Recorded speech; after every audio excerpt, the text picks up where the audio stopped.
So we're going to look at what turns you on as opposed to you being so concerned about what turns us on.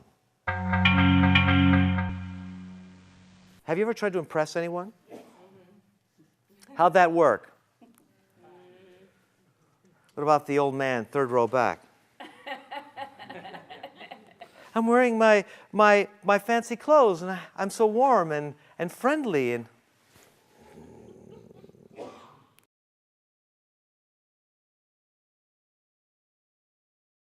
stop looking out here to connect with out here. If you want to tickle these guys, tickle yourself. They'll get tickled. So start tickling yourself.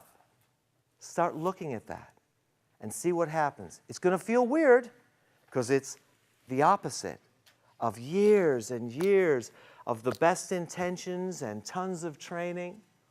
It's the opposite. Your agenda will be about connecting with out here. And what you're basically doing is you're connecting with in here.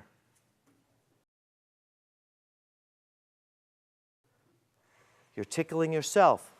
You're keeping it interesting for yourself.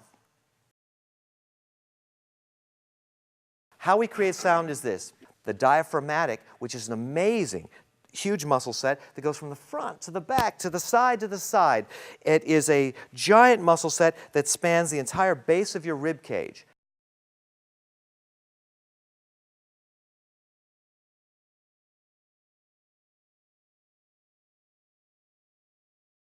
And what it does when it's flexed, it lowers the pressure in here, filling up two football-sized airbags that the gas goes rushing into by lowering the pressure. Neutralize it or relax, air or gas rushes out. But this is how we're used to breathing. Hello? How are you? It's nice to see you. Because I was trained in public, you got to suck in your gut. Do I look fit or do I look tense? Hi, I'm a very relaxed person. Can you tell?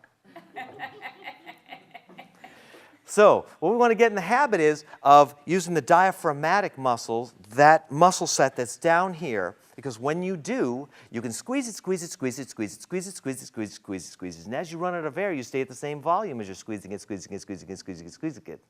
Otherwise, if you didn't squeeze and you're talking to somebody, pretty soon you just keep talking. You run out of air and you just get quieter and quieter. Okay? So there's the diaphragm. What we're used to doing is the intercostal. And the reason that that is because we don't use our intercostals to support our chest. We're using our ab wall to support our chest. So what would that feel like if we were just going to lift from these 2 points here slightly, roll back the shoulders, drop it back, and use the rib cage for you spare rib eaters? Yes, that's intercostal muscles you're eating. They moor back here. And then what you could do is you could let go of this one. Oh, that's like when I'm sleeping. Oh, that's like when I'm on the couch and I'm not in front of anyone. That sounds so much better than this one. Because when we use the intercostals, it goes right to the neck and we sound like this. Hi, how are you? Very good to meet you. Yes, thank you very much. So this compression that we create and diaphragmatically that we create, what it does is it builds up the pressure to such a point that there's a cap at the top of this airstream called your vocal folds. And they're right there. And they almost stop the air, but not completely because you are an ingeniously designed stringed wind instrument. And this string spans over this chasm, capturing the air, and they vibrate like sails on a sailboat. And they vibrate. And those vibrations can be changed, which alter pitch. And that's what the vocal folds fundamentally do. Then from that point, it goes into your three horns, your three voices. Nasal,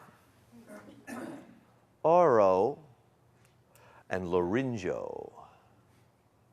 You can play your voice like a musical instrument. You can seduce people with it, or you can completely turn them off with it. And I work with people all the time, and they say, this is my voice. I was born with this voice. What are you talking about? I'm just one of those, you've either got it or you.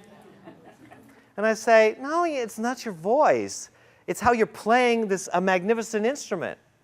You know, the beautiful instruments that they lock in the cases, you have to ask for assistance to go and touch, that's your voice.